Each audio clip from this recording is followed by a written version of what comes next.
Mapagpalang araw sa lahat. Guys, ang i-review po natin, ito na po yung Gravis version 3. Mio Gravis version 3. Dalawa po yung kulay niya. Ito po yung glossy na gray. Saka ito po, para siyang matte brown.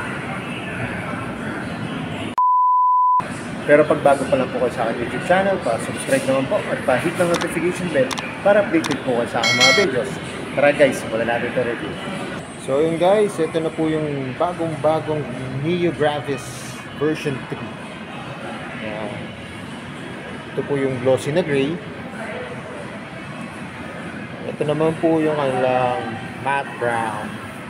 Para po siyang beige pag sa actual unit ko, para siyang beige. So yun guys, simulan po natin sa kanyang gulong. Ang gulong po nito ay 100 by 90, 12 po ang sukat. Front shock, matte black po. Tapos nakamags na siya na tubeless. Ito po yung kanyang disc brake. Tapos ito po yung kanyang brake caliper, glossy na black. Guys, yung kanyang headlight, yan po LED. Kanyang park light. Tapos meron po nakalagay dito na Gravis. Tapos logo po. Ito na po siya, stop and start system. May decals po siya rito. Guys, ang tatak ng gulong nito ay RC po Yan. Ito naman po ay 110 by 90. 12 din pong sukat. Naka-drum brake po siya. Po yung kanyang pipe. Yan.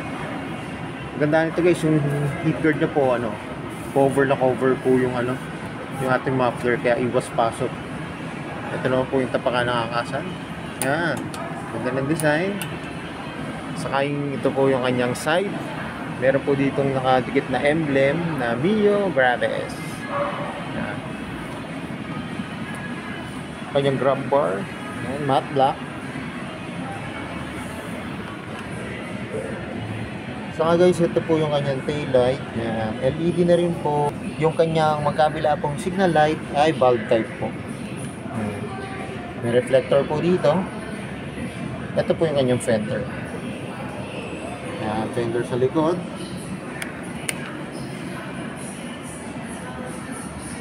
Kanyang rear shock ay glossy na black. Ilan guys, wala po siyang kickstart. Wala siyang kickstart. Pagdating naman po sa upuan, ang ganda po na upuan nito. Ayan, para siya na camelback na agad. Tapos yung material po nung niya ay makinis. Tsaka ang ganda po ng design. Yung loob ng U-box niya, ayan, napakalaki po. Spacious. Ayan, kasya-kasya po dito ang helmet. Pero depende po guys sa brand Pero tingin ko kasya-kasya dito ang helmet kahit full face o half face. Tapos may tool siya rito, yan ang screw. Saka may hook po dito, sabitan ng helmet. Ito po yung material ng upuan, plastic na black. Yun nga lang guys, yung kanyang seat cover po, naka-staple siya. Doon sa mismong seat cover, wala po siyang characterize o para hindi po nakatouch sa ating seat cover.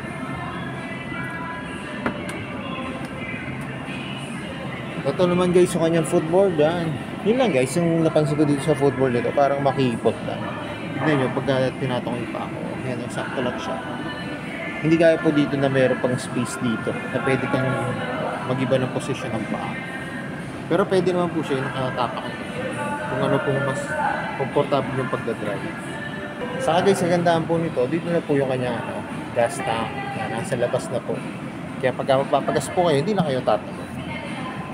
May hook po dito.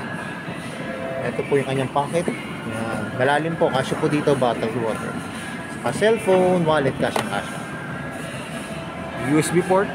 Yan. Para iwas, lobat na. Lalo na po yung mga nag-ride sa malalayo. Saka yung nagdadala po ng mga delivery riders po.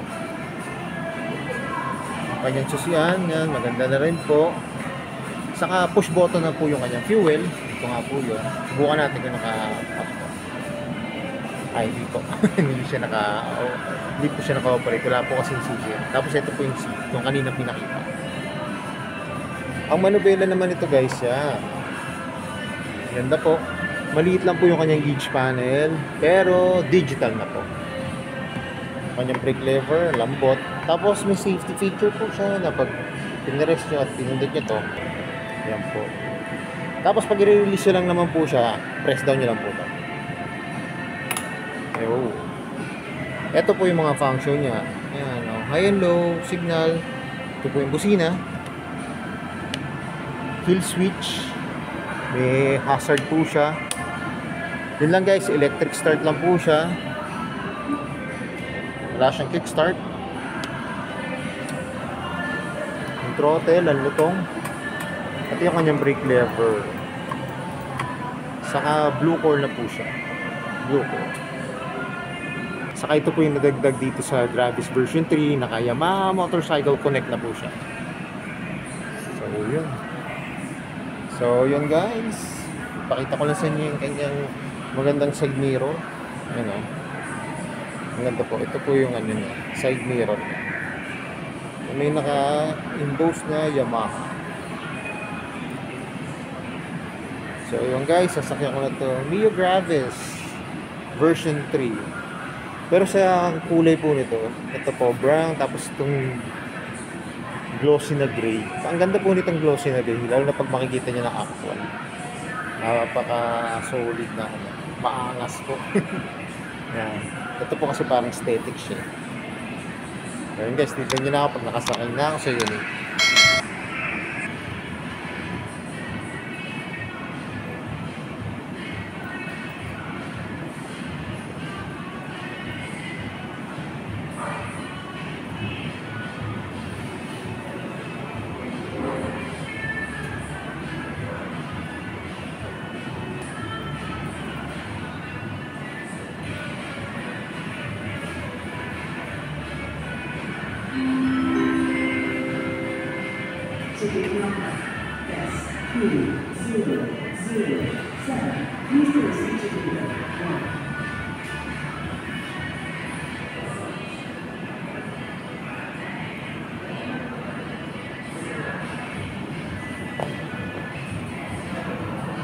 So yun guys, kanina nakita nyo nakasakay na ako dito sa Mio Gravis.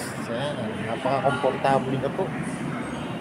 Ang ganda po nung ano nito guys, nung upuan niya napakalaki. Tapos yun nga po napaka-relaxing kasi malambot siya. Kahit may backride po kayo, yan, napaka-komportable din po para sa inyong backride. Saka yung grab bar niya po, napakalaki. Kaya yung magiging backride niyo po, pero pwede po siyang kumapit dito. Saka yung sa footboard niya po, kung mapapansin nyo kanina, po, nakasakay na ako. Yun, sakto lang po yung aking paa. Pwede naman po kayo, pag may pinamili kayo, yan, nakasabit po dito. Saka pwede rin siya, pag mag-drive kayo, kung ganyan po yung komportable nyo, nakaganyan po yung paa nyo, pwede rin po siya. Tapos naka-upright po kayo, upright position. Kaya pag mag-drive po. Saka nakaganda rin po dito yung kanyang gauge panel.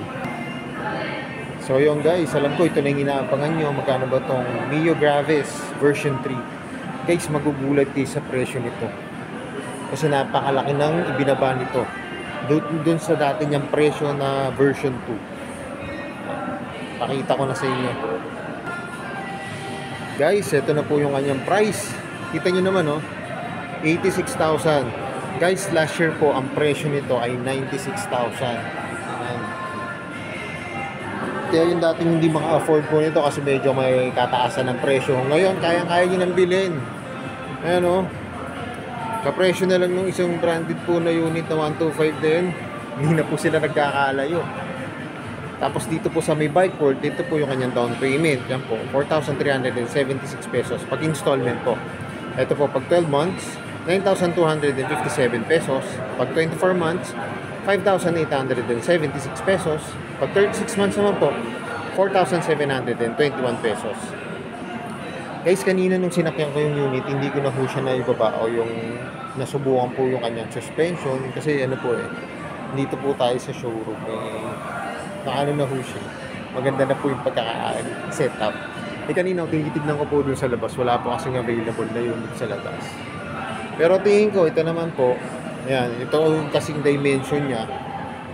Yung seat height niya po, 780. Ayan. Medyo may ano ho to, yun, may kataasan din po. Kasi yung kanyang overall, yung height niya po, 1,115. Ayan. May kataasan po. Siguro yan, naka-tiptoe ng konti. Kasi po, ang height ko ay 5'5 po. Pero overall po, lalo na kung gusto nyo po siyang babaan, pwede naman po. Palitan nyo lang po yung kanyang rear shock. Yan, dito po. Pero para sa akin, mas maganda po yung ganyang kataas na yun, na height po. Kasi lalo na pagka ako nagdadrive kayo, saka yung gulong niya, ang ganda po. Kitang-kita nyo, ang ganda po ng spike, saka napakakapit po yan. Saka pwede rin naman po, pwede nyo pong pababaan yung front shock nyo. Kasi may tornilyo lang po yan para bumaba ng konti yung harap nyo.